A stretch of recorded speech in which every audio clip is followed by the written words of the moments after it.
dashur, tashmë gjendemi tek Galata Tower këtu në Stamboll, e cila është një nga vendet e cila vizitohet më së shumti këtu në Stamboll.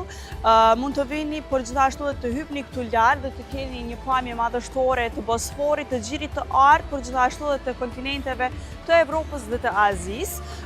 Kulla Galata është ndërtuar në vitin 1348 nga Gjenezët, e cila është quajtur kulla e Krishtit, por më pas në vitin 1453 u shndrua në një burg dhe një pikë vrojtimi për të gjitha zjarret të cilat bëheshin në Stamboll.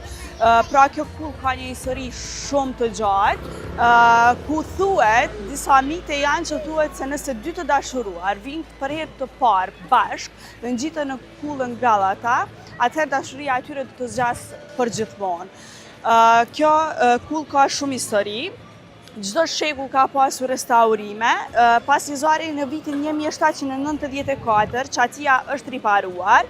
Në vitin 1831 ka pësuar dëmtime të tjera dhe studia e vitit 1875 i ka shpëtuar çatinë e saj ikonike, e cila u rindërtua vetëm në vitet 1960 gjatë hapjes për publikun.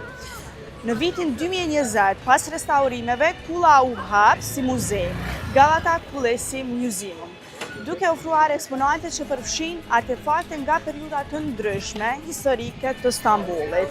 Restaurimet të fundit të vitit 2023 dhe 2024 kanë përfshirë forcimin kundër tërmetit dhe kontrollin e kapacitetit, maksimalisht 100 vizitor në orë.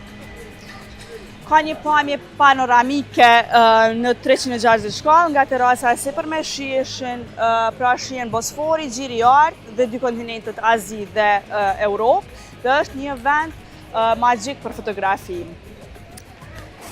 Një nga më madhorët që është në histori, pra është historia e Hezrafën Ahmet Çelebi, i cili sipas legjendës fluturoi me krah prej druri nga kulla tek bregu i tjetër i Bosforit.